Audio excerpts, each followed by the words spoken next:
This narrative comes from Inquisitorial Inquiries, Brief Lives of Secret Jews and Other Heretics, edited and translated by Richard Kagan and Abigail Dyer.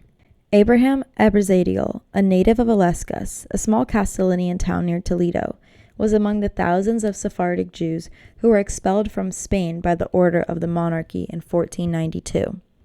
As part of the great Mediterranean diaspora, Abrazadiel, only 8 years old at the time of the expulsion, found his way to Italy, where just shy of his 13th birthday, he was baptized, converted to Christianity, and took the name Luis de la Ysla. Under this alias, he returned to his former homeland to learn a trade and to meet up with his friends and family. Ysla, however, was a wanderer. He soon left Spain, first going to Italy, then to Turkey and the Middle East, where he found other Spanish Jewish exiles and returned to his ancestral faith. On other occasions, Ysla lived as a Christian, and as he moved from port to port, he regularly altered his religious identity in an effort to survive and adjust to new cultural settings. Living as a Christian in Alexandria, Egypt, Ysla went blind after multiple fevers and decided around 1514 to return permanently to Spain. Back in Toledo, Ysla sought religious guidance, and upon telling his story, a priest advised him that in order to be fully forgiven, he should appear voluntary before a friar in San Juan to confess his former sins. Ysla did what he was told, and after confessing his sins to a friar, he was told to confess his sins to the Inquisition, as the friar said they would treat him with mercy. Luis did not end up confessing to the Inquisition voluntarily, for fear of being insulted. The story he recounted to the Inquisition offers a fascinating window into the Jewish diaspora following 1492, along with potentially valuable information about cross-cultural interactions, religious renegades, and Jewish communities in Iberia that Ysla encountered in the course of his travels. My name is Luis de Ysla. I was a new Christian of Jewish origin, age 30. I was born in Butrago, but raised in Ylesca as a Jew, and I was a native of the Kingdom of Castile at the time of the expulsion of the Jews in 1492. After that, I traveled all over the Mediterranean on business. What exactly did you do when you traveled? I sailed with other merchants. They were Portuguese. Bleh. Oh, I hate sailing so much. Oh, thank you for the travels. I think we're gonna be able to make a lot of good trade happen in Venice. Of course, no problem. I appreciate your help. When do we make the way to land? I'm not totally sure. I think in like 2 days. Oh my gosh, 2 days. That'll make it the Sabbath, right? Yep. Oh shoot. So I'll definitely be going at the synagogue when we land. Oh, I don't think I can. I guess I'm a Christian now. What? Yeah. What are you gonna do then? I'll just wait outside for you guys. Alright, sounds good. Yeah. Let's hope this trip isn't too much longer. I agree. Have you ever traveled to Valencia? I travel a lot of places. How about Salonika? Perhaps. I heard you were conversing with a man named Ysla, who was also a Christian in his youth. And now he's a Jew, just like you. Never even heard of a Castellar.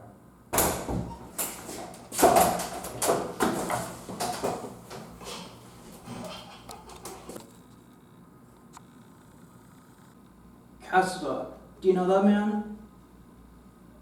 It was a sunny day in Salonika.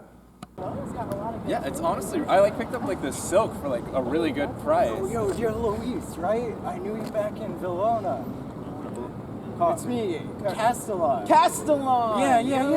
Dude, how have you been? It's been forever, man. That's fantastic. Dude, it's great to see you. It's great to see you too. It's not Luis anymore. It's Abraham. Really? I was a converso. Really? Yeah, you were Christian. Where are you now? I'm Jewish, actually. Really? Me too. Dude, that's crazy. That is crazy. You speak really good Greek, right? Yes, in Greek. I've got a job in Adrianople if you'd be down to take it. That's in Turkey, right? Yeah. Yeah, dude, honestly, let's go. I've been needing to change the scenery. It's nice here, but let's yeah. Great, that's great. That's great. Ysla also told us that you stay in the Jewish quarter in Istanbul? Well, Hola, ¿cómo estás? Muy bien. Sí. No ¿Cómo hablo, supero? Wait a minute. no hablo Those guys sound like they're español. speaking Valencian Spanish, and I think I knew them back there too. Excuse me, are you guys Valencian? Yeah, but we're Jewish. Oh, word, me too. Oh, nice. That's awesome. Awesome. Yeah, we should be business partners and do stuff together. That sounds great. I'd be down. Awesome. Great. I was only in Istanbul for 2 days, and the Jewish quarter had, cheap lodging. We know about Alexandria. What about Alexandria? Well, it seems you spend a lot of time with Jews.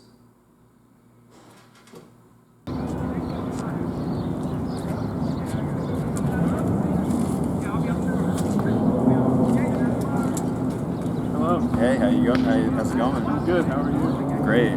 It's good to hear. Yeah. I called you over here because I wanted to know if you wanted to come accompany me to Cairo and make some extra money. Cairo? I don't know. I kind of want to stay here. I got a lot of good business, and I don't think I'm ready to travel because I've gone blind recently due to illness. Oh, that's a shame. Yeah. Where are you from anyway? Oh, I'm from Valencia actually. I was born a Jew there, but I became a Christian. Oh wow, so you want to be Christian? I mean, I guess it's all right. I don't know how you do that. Whoa, what do you mean? I don't know. Just you were born a Jew. Why don't you follow that? Look, it's just how things turned out. It's tough being. They make you that way. It's tough. No wonder you were blind. It's God Whoa, punishment. that's ouch. You deserve a burn for wanting to stay Christian. Wow, that's crazy. Thank you for your witness testimony. You are free to go. Thank you, Inquisitor.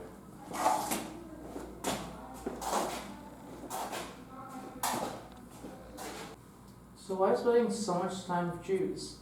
It was strictly business. I was offered a job by one of them in Cairo, but I never made it. My Jewish friends, they were angry with me because I am a Christian.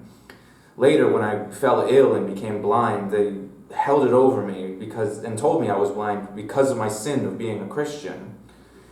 The job was rescinded from me. Okay.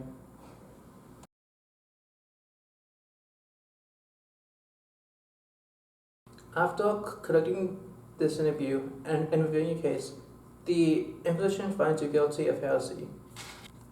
Damn you. May God have mercy on your soul. Luis's recounting of his life to Inquisitional authority provides historians with a glimpse into the life and experiences of religious renegades in the early modern Mediterranean. The expulsion of Jews from the Iberian Peninsula and the forced conversions that came with it, having taken place during Luis's childhood, serves as an important backdrop for understanding his personal relationship to religion. The expulsion of Jews in 1492 led to many Jews having to mediate between two religions, and this mediation often led to them being perceived as apostates or foreign Jews. In turn, the alienation and identity crises that conversos were presented with resulted in the creation of new cultural religious identities. Moreover, areas that reside near borders, especially poorly defined ones, historically are places where there is most cross-cultural interaction and acculturation. By understanding conversion as a process of confronting religious change and new cultural identities, the Mediterranean appears as a dynamic zone of cultural exchange and production that reshaped people's identities to adapt to new religious and cultural contexts. This conception of the Mediterranean can help explain Luis's religious renegadism, the vilification he is said to have faced from other Jews, and his experiences with other conversos or renegades. Luis, having been born Jewish, and the decision to stay Christian was not an uncommon one. There are a few potential explanations for this, with one being some Jews who returned to Iberia underwent re-Christianization processes. Another explanation is spiritual transformation. While the context of coercion in his account cannot be ignored, Luis's conversion to Christianity early on in his life and pursuit for forgiveness for his blindness from clergy exists as two instances in his account that could reflect a genuine adoption of Christianity as someone who was born a Jew. It is also important to understand the generations of conversos in Iberia were in a unique predicament, as they developed ethnic and cultural Jewish identities that contained practices that conflicted with their identity as a Christian. This notion of an underlying ethnic Jewish identity as a converso can potentially explain Luis's ability to adapt to new cultural settings and pass as Jewish. With Luis's story in mind, his religious fluctuation likely made it hard for the Inquisition to determine how Christian he truly was, internally versus externally. This likely did not bode well for Luis, as the Inquisition would likely not have been able to discern how Christian he truly was, and these actions were likely seen as heretical and did not absolve him of accusations of Judaizing. His account also implies he did not go before the Inquisition of his own volition, which would not help the Inquisition determine his intentions. With it being one of the main goals of the Inquisition to determine how Christian conversos were, the Inquisition likely found him guilty and had him executed, especially considering he did not live past 1514, the year he gave his confession.